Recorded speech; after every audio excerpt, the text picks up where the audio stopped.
Hello everybody, Adrian Meleto from Miami Acupuncture Therapy with another video for you guys, Meleto's Revolutionary Remedies.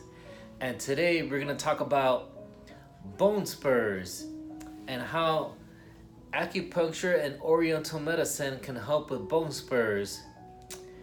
Now, a couple videos ago I mentioned about acupuncture. It can be more than just needles. Well, in this circumstance, in bone spurs, we usually don't use needles, but a different modality. And before we get to that, we're gonna talk about bone spurs in general. Basically, for those of you who are not familiar, bone spur is when a part of the bone is like sticking out a little bit more. It's like a lump, a little bit of extra calcification. And a lot of times it sticks out. Most of the time it's somewhere on the heels, sometimes like on the side, but most of the time it's underneath. And the most common symptom is when you wake up in the morning and you feel like you have like a rock in your shoe when you step on it, and you feel it the most in the morning because that's when you don't have like the local circulation going as you do like throughout the day, and then it just kind of like dissipates. But in the more severe cases, it doesn't really. And the only known solution, if not to like shave it out surgically, which require like a lot of downtime, there's ultrasound where you can actually shatter that little part of the bone, and that's really, really painful. It has to be somebody that really, really, really knows what they're doing. But after that, the next best remedy is moxa. Now, for those of you who are not familiar, moxa or moxibustion is when you light up something like this. It looks like a cigar, but it's usually made of mugwort. It actually looks like a cigar made of charcoal. You light it up and hold it to a candle, etc. And then what you do is over the area, the affected area, you just do it around it, and then you do that for a period of time. Because moxa, the effect that it has, it's not superficial.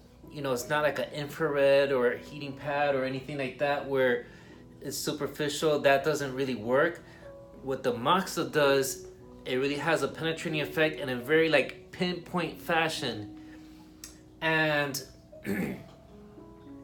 the mechanism of how it works is it disperses the inflammation around the little bone spur, and a lot of times like that inflammation is what creates the space. It's what creates that pressure and that irritation. So when you disperse that, it brings relief and it reduces the pressure that the spur itself is causing. So the spur will be there, but it's not going to be pressing and affecting as it normally would than if you just leave it alone. Another thing that you could actually do in addition to the moxa, which I find helps, and even in some cases on its own has, but I think when you combine it with moxa, you get the best results, is when you use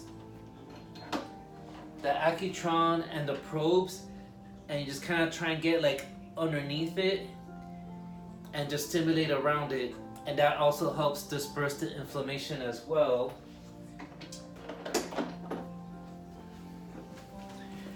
And basically those are my 2 cents on how to treat bone spurs with moxa.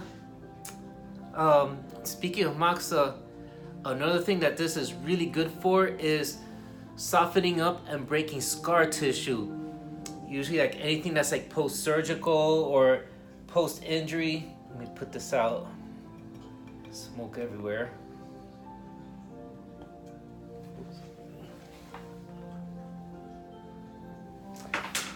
And what was I saying? Scar tissue, because usually the typical protocol is ultrasound, and I've tried that before, and comparing the two, The moxa, it really softens things up, and it really helps. It really helps with that, and I find it to be the most effective for that as well too. Also for loosening up calcification and frozen shoulder, which we're gonna do a video on that too one day. So stay tuned, and for more videos like this, make sure you click like and subscribe. The red rectangle says subscribe, and the bell button, so every time a video comes out, you don't miss out. So I'll see you in the next video.